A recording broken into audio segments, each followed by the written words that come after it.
Napapaliw na naman ako.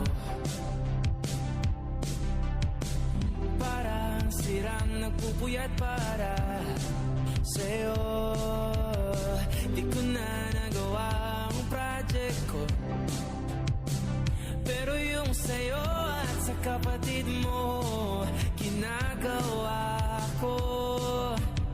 Kung pito seryosohin mo na ako, bakit lagi na lang sa tao na hindi handa? O di naman may mahal